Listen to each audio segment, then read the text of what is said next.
Hello बच्चों, let's read the question.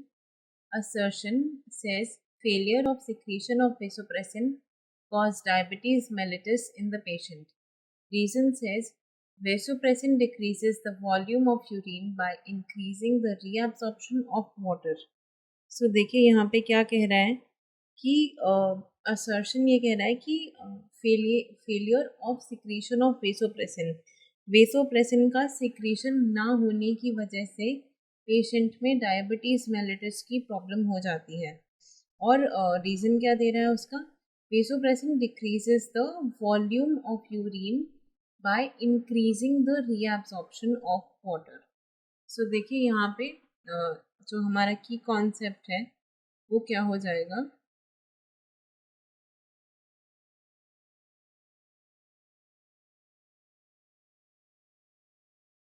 Role of vasopressin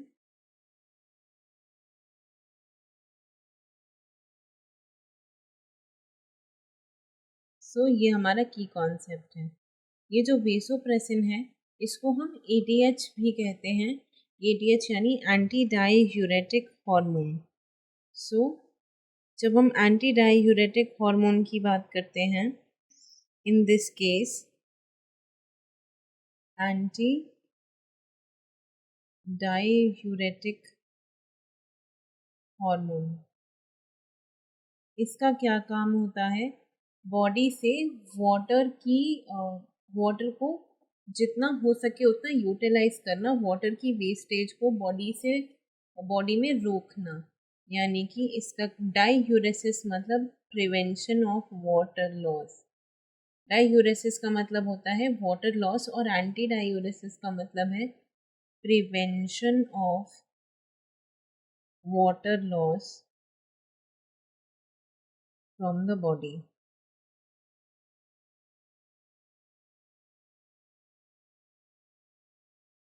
ये आपका एंटी डाईयूरेटिक हार्मोन यानी कि वेसोप्रेसिन का काम होता है। और ये क्या करता है, ये सिक्रीट होता है कहाँ से, it secrete from the posterior lobe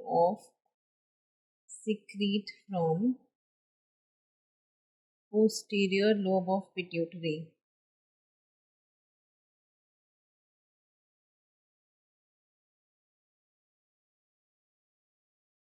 pituitary gland के पोस्टीरियर लोब से ये एंटी डाईयूरेटिक हार्मोन जो है ये सिक्रीट होता है। अब देखिए जब हम डायबिटीज़ मेलिटस की बात करते हैं तो इसके अंदर जो यूरिनेशन फ्रीक्वेंसी है वो इंक्रीज कर जाती है। और ये डायबिटीज़ मेलिटस जो है ये कॉज होती है जब इंसुलिन जो है वो बॉडी में सिक्रीट नहीं हो पाता। Diabetes mellitus is caused due to not secretion of या due to inadequate या less secretion of insulin in the body।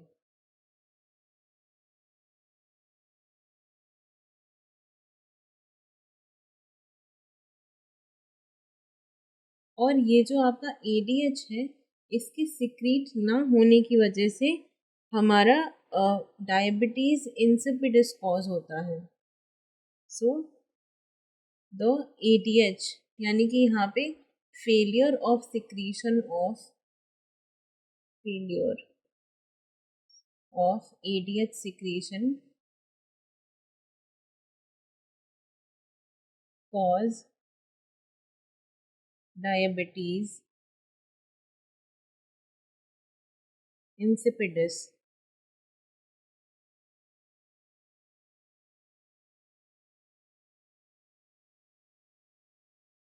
इसकी वजह से डायबिटीज़ इंसिपिडस होता है, ना कि डायबिटीज़ मेलिटस।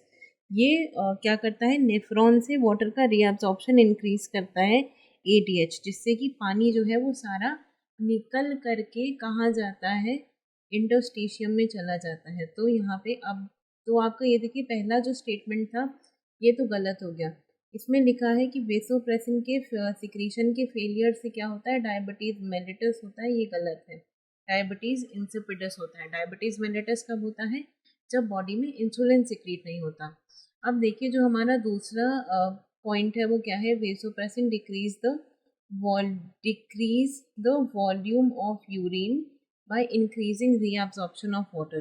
देखिए ये बात तो सही है कि जब वेसोप्रेसिन सिक्रीट होता है तो वेसोप्रेसिन इंक्रीज वाटर रीअब्जॉर्प्शन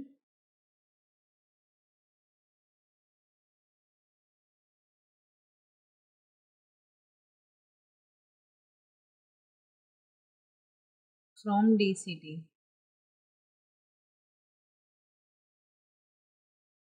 तो ये आपका ये फैक्ट तो आपकी सही है, लेकिन यहाँ पे यूरिन का जो वॉल्यूम है वो इंक्रीज नहीं करता है। ये क्या करता है, वॉल्यूम को डिक्रीज करता है, क्योंकि पानी को जब ये पूरा एब्जॉर्ब कर लेगा तो वॉल्यूम तो डिक्रीज होनी चाहिए ना, इंक्रीज थोड़ी होनी चाहिए। तो यहाँ पे vasopressin decrease the volume of urine by increasing the reabsorption of water. तो वाटर रीअब्जॉर्प्शन इंक्रीज करता है एंड डिक्रीज यूरिन वॉल्यूम, क्योंकि पानी सारा एब्जॉर्ब कर दिया तो यूरिन होगी कॉन्सेंट्रेटेड और वॉल्यूम भी कम हो जाएगा। तो रीज़न आपका बिल्कुल सही है, reason as an individual statement बिल्कुल सही है। तो यहाँ पे आपका आंसर क्या हो जाएगा, assertion is false but reason is true.